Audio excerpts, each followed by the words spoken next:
미중 정상회담이 뭐 물밑에서 이렇게 접촉이야 있었지만 드디어 그래도 만나게 되는 배경은 무엇인지 그리고 또 의미는 어떤 게 있을지 이 두 가지 질문 먼저 드리겠습니다. 예, 시진핑 주석이 미국을 방문하는 게 6년 7개월 만이라고 하잖아요. 네. 그리고 바이든 대통령 만난 것은 한 1년 정도 됐다고 하는데 아무래도 미중 전략적 경쟁이라고 해가지고 첨단 기술 분야 중심으로 해서 미국이 중국을 견제하는 게 계속 강화되고 있잖아요. 그러면서 미중 간의 사이가 굉장히 좀 경색돼 가고 있었고, 그러니까 중국이 불만이 많죠. 네. 그러니까 중국은 나름대로 경제 성장하면서 지역에서 조용히 지낸다고 하는데 어떤 계속 이제 경제력이라든지 군사력이 커지니까 이제 미국이 그것에 대해서 계속 이제 견제를 하다 보니까 중국이 경제가 어렵잖아요. 뭐 그런 부분에 있어가지고 중국이 많은 고심을 했던 것 같아요. 특히 시진핑 주석이 특히 이제 올해 2월에 정찰 풍선 어떤 사태가 네, 벌어지면서 네. 가뜩이나 작년 말에 그나마 어떤 전략 경쟁 때문에 사이가 안 좋았었는데 그래도 관계를 관리해야 된다.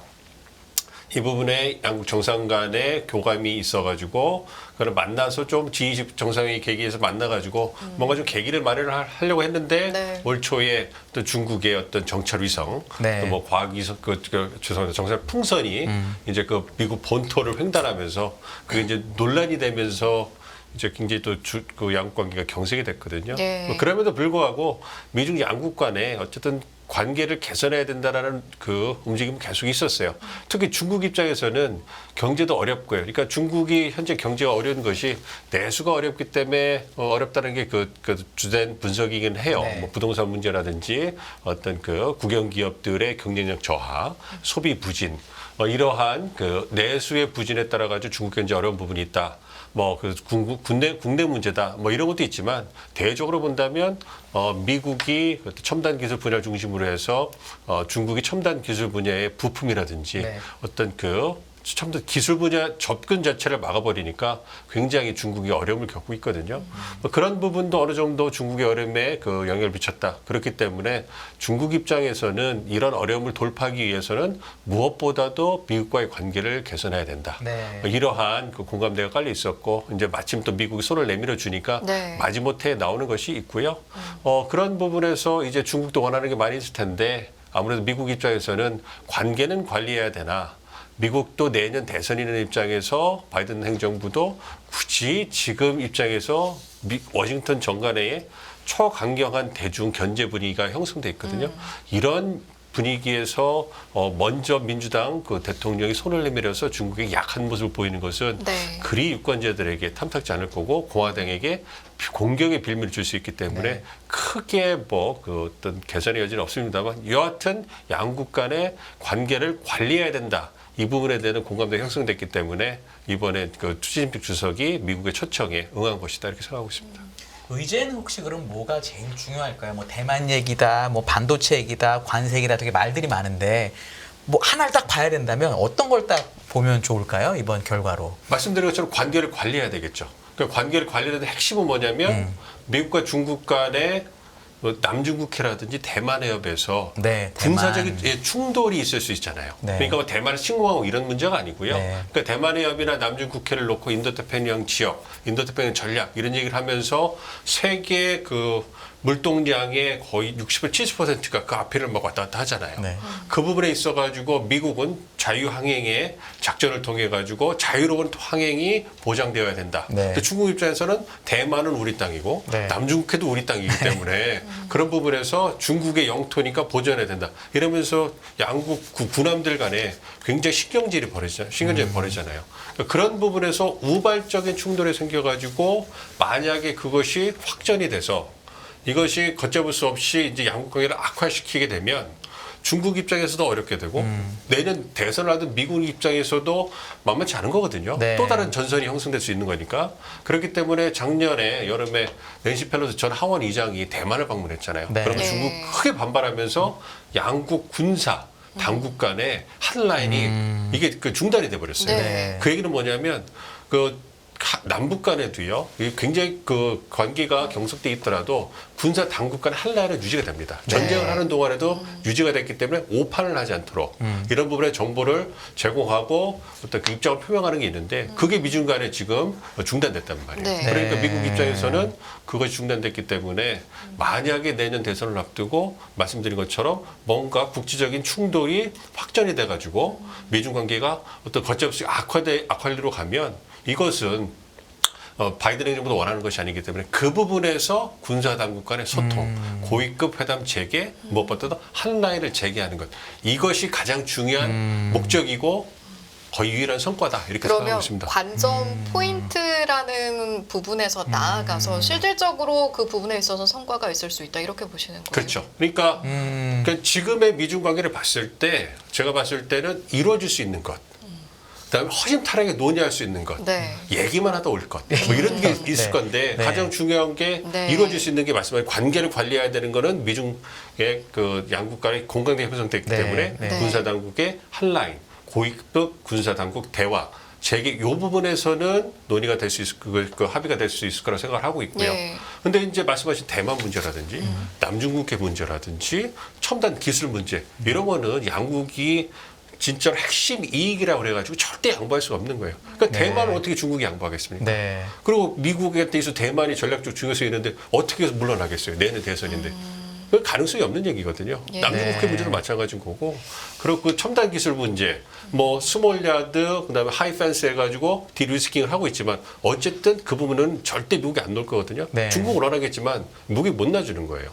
반도체라든지 대용량 배터리, 이제 그 양자 컴퓨팅, AI 이렇게 쭉쭉 그 어떤 전략 그 첨단 네. 기술 분야가 계속 넓혀지고 있잖아요. 그거는 절대 포기 안 할 거란 말이에요. 그건 중국은 수출 통제 좀 풀어달라. 뭐 이렇게 얘기를 하겠지만 그걸 안 들어줄 거란 말이에요. 네. 그러니까 허심탄회하게 얘기만 하고 오는 거죠. 네. 예. 여기다가 서로 입장만 교환하는 거. 국제 문제 있지 않습니까? 이제 그 우크라이나 전쟁. 네. 생각해 보시면 중국은 러시아를 지지하고 있고 미국은 우크라이나를 지지하고 있잖아요. 그럼 그 얘기를 둘이 만나서 얘기한다고 그래서 그게 해결이 되겠습니까? 또 어느 정도 의미는 중재한 정도는 나올 수 있지 않을까요? 쉽지 않습니다. 쉽지 왜냐하면 않습니다. 완전히 그 진영이 갈라져 있고 중국은 러시아 쪽에 붙어 있고요. 미국은 우크라이나에 붙어 있기 때문에 입장만 반복하는 거예요. 아하. 어떻게 할 수가 없잖아요. 그러니까 둘이 만나서 다른 국가들이 연계돼 있는 그런 문제를 해결할 수 있다? 쉽지 않은 거거든요. 네. 근데 이스라엘 하마스 분쟁 같은 경우에도 중국은 그러니까 팔레스타인 편, 미국은 이스라엘 편에 좀 들고 있잖아요. 이러니까 그 부분에 있어가지고는 조금 그게 있겠죠. 중국도 어느 정도 팔레스타인, 특히 이란 쪽에 뭔가 좀 이렇게 확전을 막아달라, 이런 역할을 해달라, 네. 이 정도는 될 수 있겠지만 그 이상의 어떤 성과가 나오는 거 쉽지 않을 겁니다. 그러나 딱 이런 부분은 있어요. 이제 이렇게 첨예하게 입장이 대변되는 거 말고 이제 미국 내에 그 굉장히 사회 문제가 되고 있는 게 펜타놀이라고 그래가지고 네. 마약 그 네, 있잖아요. 네. 이 부분이 이제 멕시코, 중국에서 원료가 들어와서 멕시코를 거쳐서 미국 들어온다는 부분이 있기 때문에 이 부분에 대해서는 이제 그 중국에서도 어떤 성의 있는 어떤 조치를 할 그런 그 약속을 할 가능성이 있고요. 그리고 네. 이제 그 양국 간에 항공편을 증표한다든지 어떤 교류하는 이런 부분에 대해서는 크게 이해관계가 없기 때문에 네. 이런 부분에 대해서는 양보해 줄 수 있고요. 그리고 중국이 국채를 계속 미국 국채를 팔고 있는데 네. 이 부분에 있어서 미국이 이제 그 금리가 올라가니까 그 부분에서 뭔가 좀 이렇게 자제해달라고 요청을 할 수 있는데 예. 그렇다면 그 반대급부로 무엇을 줘야 되는 텐데 이게 미국 측에 마땅한 게 없는 거예요. 관세를 조금 낮춰주는 식으로 할 수 없을까요? 그러니까 그 부분에서 중국이 계속 네. 얘기를 하고 있는데 네. 가능할지 모르겠습니다. 왜냐하면 이게 그것도 부정적으로 보시는군요. 예, 아, 그 워싱턴 정가에서 미국이 중국에 약한 모습을 보이면 지금 그 바이든 대통령이 재선 그 레이스에서 트럼프 대통령이 약간 밀리는 이런 네. 모습 보이고 있잖아요. 그럼 만약에 트럼프 대통령이 생각해 보시면 4년 동안 가장 중국 때리기에 공을 들였던 게 뭐죠? 관세를 관세였어요. 했었죠. 네. 관세맨이라고 자기 얘기하면서 그런 부분인데 만약에 네. 그 고유의 관세를 내려서 뭔가 중국이 양보하는 모습을 보이면 그걸 트럼프 대통령이 가만 놔두겠습니까? 네. 공격의 빌미가 굉장히 될 수 있기 때문에 이것이 국내 정치적으로는 쉽지 않을 겁니다. 물론 이제 중국이 어떤 미국의 중서부 지역에 대두로 좀 대량 구매한 이런 부분이 네. 있기 때문에 어느 정도 그 부분에 상응하는 부분에 조치는 있을 수 있겠지만 크게 미국이 통 크게 그 부분에서 양보를 하면서 뭔가 관계 개선을 하자 이렇게 넓게 팔을 벌리기에는 네. 지금 대내적으로 굉장히 어렵다 생각하십니다. 혹시 뭐 이 알겠습니다. 정도는 안 될까요? 왜냐면은 어쨌든 미국이 공식적으로는 하나의 대만을 인정하고는 있잖아요. 하나의 중국을. 네. 근데 이제 뭐 대통령이 말하거나 이렇지 않으니까 이번을 기회로 그냥 말 정도로 나는 여전히 하나의 중국을 지지하고 뭐 이런 정도의 언급 정도로도 중국이 만족하거나 이럴 수는 없을까요? 그런 걸 기대하는 사람도 많긴 하더라고요. 그렇죠. 그러니까 네. 그 부분은 그 네. 가능성을 좀 열어둘 수는 있죠. 그러니까 공동 성명은 채택되지 않을 거라고 봐요. 왜냐하면 성명까지는 아니고요. 그렇죠. 왜냐하면 네. 공동 성명하면 쭉 중요한 거에서 이렇게 우선순위 나열을 해야 되는데 네. 말씀드린 것처럼 나열할 게 별로 없습니다. 네. 그러니까 합의 사항이 나와야 되는데 그렇기 때문에 어려울 거라고 생각을 하고요. 만약에 한다면 이제 그 나중에 이제 기자회견 기자회견이라든지 정도에서. 뭐 이 네. 정도를 하면서 공동 기자회견이 될지 아니면 따로 기자회견을 될지는 공동했으면 좋겠네요. 그러니까 그 관계가 좀 더 개선되는 거니까 네. 그래서 좀 네. 봐야 되는데 그 부분에서 이제 그 바이든 대통령이 하나의 중국 그 원칙을 지지한다 이런 표명을 할 수 있겠죠. 그 정도는. 예, 그 정도는 할 수 있겠죠. 그러면 중국 입장에서도 그 부분에 대해서 국내적으로 크게 홍보하면서 어느 정도 완전 중국도 위안을 뭔가를 삼으려고 하는. 중국에서 채권 좀 사주기 시작하고 뭐 이런 정도라도 그럼 그거랑 바꿀 정도 너무 약한가요? 중국이 바꾸기에는? 글쎄 중국이 원하는 거는 중국 경제가 어려우니까 그렇죠. 뭔가 말씀해 주신 것처럼 그러니까 말씀해 주신 것처럼 이제 관세를 좀 낮춰준다든가 네, 뭐 추출 기제 좀 풀어준다 네. 이런 부분이 있어야 될 텐데 이게 내년 대선을 앞두고 바이든 좀 하기 어렵거든요. 그러니까 워싱턴 분위기가 어떠냐면 예. 그래도 트럼프 행정부 때는 그래서 들어와서 이제 중국이 더 이상 우리의 그 뭔가 우리의 미국이 주도하는 경제 시스템, 정치 시스템에 들어와 가지고 책임 있는 행위자가 될 수 있다. 이런 그 희망을 버렸어요. 그리고 이제 중국은 수정주의 국가고 경제국이다 했을 때 그래도 민주당에서는 조금 의심 눈치로 봤거든요. 근데 트럼프 4년을 지나면서 분위기가 어떻게 되냐면 민주당 측에서도 바이든 정부가 들어왔을 때 그래도 트럼프가 잘한 것은 중국을 갖다가 제대로 인식한 거다. 네. 미국의 희망을 버리게 한 거는 트럼프 행정부가 잘한 거다. 네. 이게 민주당 쪽에 쫙 퍼졌고 이것이 시간이 지나면서 유권자 레벨까지 그런 대중국 견제 분위기가 내려가서 완전히 만연한 분위기예요. 근데 이런 상황에서 대선을 앞두고 양보하는 걸 보여준다? 쉽지 않은 겁니다. 알겠습니다. 오늘 이제 어렵다. 교수님 하시는 말씀을 쭉 들어보니까 일단은 양국 모두 큰 선거를 앞두고 있고 그래서 뭐 물러설 수 있는 부분이 있고 물러설 수 없는 부분이 있을 텐데 대개는 그래도 의미 있는 성과를 확실히 기대할 수 있는 건 교수님 의견에 따르면 군사통신 채널 복구 정도로 예. 말씀을 네. 해주신 것 같고요. 그러면 질문을 조금 바꿔서 이렇게 드려볼게요. 당장 성과가 나오는 것까진 아니지만 그래도 이번 만남을 계기로 해서 의미 있는 성과가 나올 기반을 마련할 수 있는 의제가 있다면 그나마 어떤 부분이 가능성이 높다고 보시는지. 그러니까 앞으로 계속 대화할 여지가 생길 만한 의제가 그렇죠. 뭘까? 예. 요 정도는 혹시 뭐가 있을까요? 그러니까 경제 부분이죠. 그러니까 경제가 계속 희망이 예, 있군요. 경제 부분이 되는 거죠. 중국도 원하는 부분이고, 그러니까 대만이나 남중국해는 거기는 그거는 중국의 핵심이기라고 네. 하는 거기 때문에 그 인도태평양 전략 미국이 그 갖는 중요성을 본다면 거기는 양보가 거의 불가능해요. 그래서 그 부분에 대해서는 그냥 허심탄회 그 자국의 입장만 얘기하고 그냥 끄덕끄덕하고 네. 가는 거고요.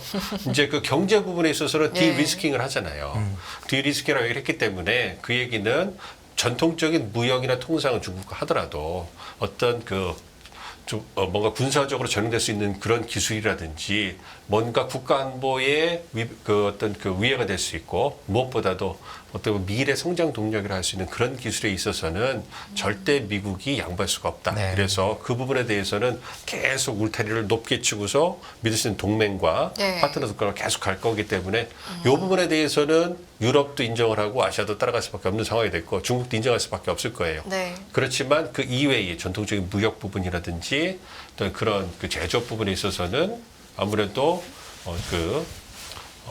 여지가 있기 때문에 그 계속 중국이 디커플링 안 한다고 하잖아요. 탈도 네. 완전히 경제를 띄는 부분은 아니기 때문에 이 부분에 있어서는 좀 순통을 띄워줄 수 있기 때문에 순차적으로 말씀하신 것처럼 고율의 관세, 그다음에 어떤 그 중국 관료나 이런 부분에 대한 회사에 대한 제재를 좀 풀어준다든가 이런 부분을 통해 가지고 조금씩 관계를 개선하는 노력을 보일 거다. 그래서 이번에 그 두 경제 수장이 만났잖아요. 네. 그래서 그 합의한 것이 미국은 중국과 경제 디커플링을 추구하지 않는다. 의사소통을 강화한다.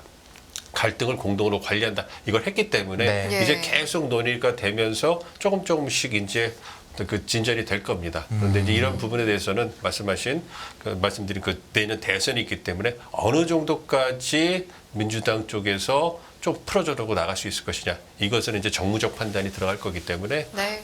일단 계속 중국은 대두를 산다든가 어떤 미국으로부터 이제 수입을 증가시키면서 예, 늘리면서 어떤 그 중국의 입장을 계속 이제 옹호하고 그다음에 뭔가 그 다양성을 만들어 나갈 거기 때문에 이런 걸 바탕으로 한다면 점차 어떤 그 전통적인 무역 부분에 있어서는 관계가 조금씩 개선될 수 있지 않을까 좀 생각을 해봅니다. 예.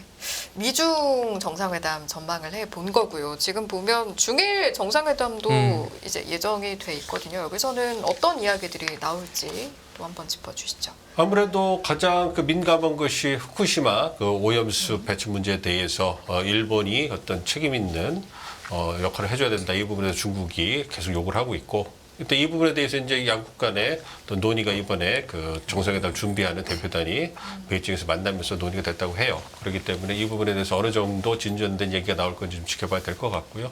이와 더불어서 중요한 경제죠. 네. 그러니까 그 중일 간에 갖고 있는 전통적인 경제 관계가 있기 때문에 이러한 부분에서 양국 간의 무역이라든지 그다음에 첨단 기술 분야. 예. 그러니까 일본의 그 전통적으로 소부장, 그 소제품 그 장비 쪽이 강하잖아요.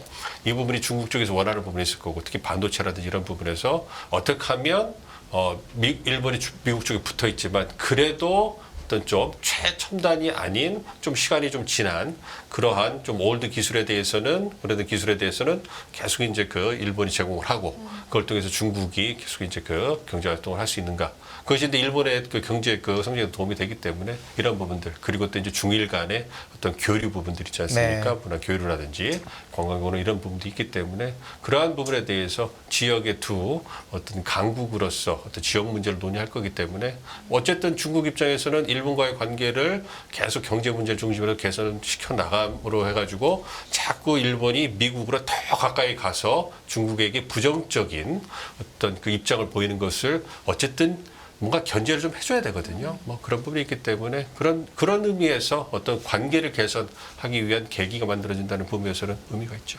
네.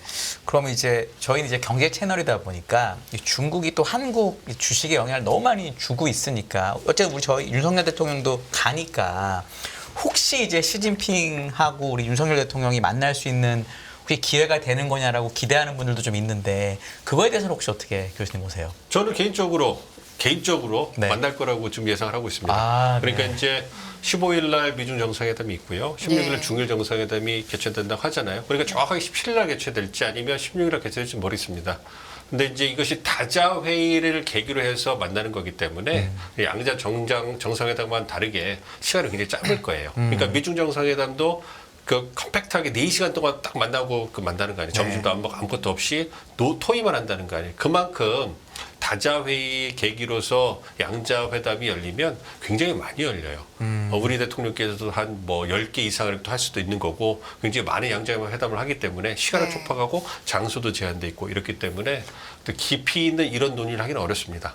그럼에도 불구하고 이제 그 미중 정상회담, 중일 정상회담 열리니까 그 이전에 실무적으로 다 조율을 하는 거고요. 어쨌든 우리에게 중요한 것은 미중 정상회담이 개최가 되니까 이제 우리가 만날 수 있는 공간이 넓어졌잖아요. 그렇죠. 이걸 바탕으로 해서 중국과의 관계를 관리해야 된다. 그러니까 네. 지금 한국 정부가 추구했던 것이 출범한 다음에 1년 동안에는 한미동맹을 강화하고 한미일 협력 그다음에 뜻을 같이 하는 그 나토라든지 이런 어떤 그 민주주의 국가들과의 어떤 연대를 강화한다. 여기에 초점을 맞췄고 이제는 그것이 어느 정도 달성됐다고 판단을 하고 중국과의 관계, 그 이외의 국가들 관계를 갖다가 외교적으로 강화하려고 하고 있거든요. 네. 그렇기 때문에 그런 걸 본다면 이제 중국과의 관계가 가장 중요하잖아요. 그래서 올 하반기 내년 상반기 때는 중국과의 관계를 얼마만큼 개선하고 또 전략적 동반자 관계를 이뤄 나갈 수 있는 것인가. 말씀해 주신 것처럼 경제가 중요하잖아요. 중국이 네. 우리에 미치는 네. 영향이 크기 때문에 그런 부분에서 한중 정상이 조우하는 모습만 보여줘도 그렇죠. 굉장히 이게 파급 효과가 크거든요. 그렇죠. 그런 모습을 연출하실 거고 그래서 북한 문제라든지 한중 간의 어떤 경제 협력 이 부분에 대해서 얘기를 하면서 어쨌든 관계를 개선하겠다는 의지를 강력하게 표출하면서 어떤 그 양국 간의 관계를 개선하려고 할 거고요. 중국 입장에서도 일본과 똑같은 논리로 한국이 너무 미국식으로 그렇죠. 하는 건 그건 불편한 거예요. 그렇죠. 그러니까 이제 좀 계속 그 한국과 그 경제 협력을 고려를 해가지고 중국과 관계도 중요하다. 그러니 최소한 중국에게 중립적인 입장을 해달라. 뭐 이렇게 요구를 할 거기 때문에 요청을 할 거기 때문에 그런 부분에서 충분히 만날 수 있는 모멘텀이 있다. 그렇기 때문에 저는 개인적으로 긍정적으로 기대하고 있습니다. 네, 네. 단순히 만나는 것에서 나아가서 사실은 저희가 뭐 앞서서 미중 정상회담 이야기도 하고 여러 가지 국제 관계도 짚어봤습니다만 사실은 이제 우리나라가 그 사이에 있잖아요. 어떤 스탠스를 가지고 가는 게 기본적으로 바람직하다라고 보시는지도 한번 여쭤보고 싶네요. 그러니까 미중 사이에서 우리나라가 어떤 스탠스를 취해야 되는가 이건 그 계속 과제가 될 거예요. 네. 근데 이제 2021년부터 어떠한 분위기가 형성이 됐냐면 외교에 있어서 한국 외교에 있어서 이제 글로벌 선도 국가, 글로벌 중추 국가로 이제 한국이 진입해야 된다. 그러니까 한반도에서만 너무 몰입되는 것이 아니라 우리의 신장된 국력을 바탕으로 해서 최소한 이 인도태평양, 아시아태평양, 인도태평양 지역에서 보다 적극적인 역할을 해줘야 된다. 뭐 이러한 부분에 대해 공감대가 있고 그래서 한미동맹도 뭐 포괄적 전략동맹으로 발전한다 이런 얘기가 있지 않습니까? 그렇기 때문에 그런 부분에서 이제 그 한미동맹을 통해서 안보를 강력하게 하고 그리고 첨단 기술이 우리의 또 미래 성장 동력이잖아요. 그러니까 예전에는 안미 경중에서 안보는 미국, 경제는 중국 했는데 네. 이제는 안미 경세 이런 식으로 가는 네. 거예요. 그렇잖아요. 경제는 네. 세계에서 네, 네. 왜냐하면 첨단 기술, 원천 기술 미국이 갖고 있고 또 유럽 국가들, 그다음에 일본이나 대마 같은 게 그 기술 강국인데 국가들이 미국 주가 가깝잖아요. 그러니까 우리도 그러한 그 움직임에 편승하지 않으면 미래성장 동력 확보가 어렵거든요. 네. 그렇기 때문에 그러한 분위기에 따라가면서 그럼에도 불구하고 중국과는 굉장히 중요한 경제 파트너이기 때문에 중국과 협력할 수 있는 분야들, 첨단 기술 분야를 제외하고 여전히 많은 부분을 중국과 협력할 수 있잖아요. 그 부분에 있어서는 항상 중국과 열린 마음으로 협력을 하겠다.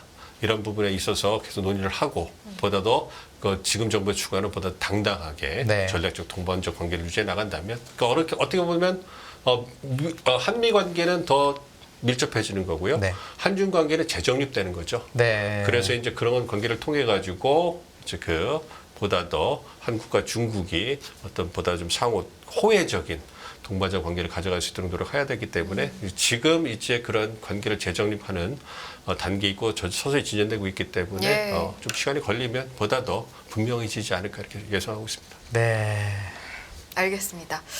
그럼 여기까지 듣고 저희 2부 이 시간 마무리하도록 하겠습니다. 오늘은요 민정훈 국립외교원 미주연구부 교수님과 함께했습니다. 잘 들었습니다. 감사합니다. 안녕하세요. 이승입니다. 더 많은 영상을 보고 싶으신 분들은 화면 오른쪽에 있는 구독 버튼을 눌러주시기 바랍니다. 그리고 영상을 보시면서 좋아요는 필수인 거 아시죠? 항상 인포맥스 라이브를 사랑해 주셔서 감사합니다.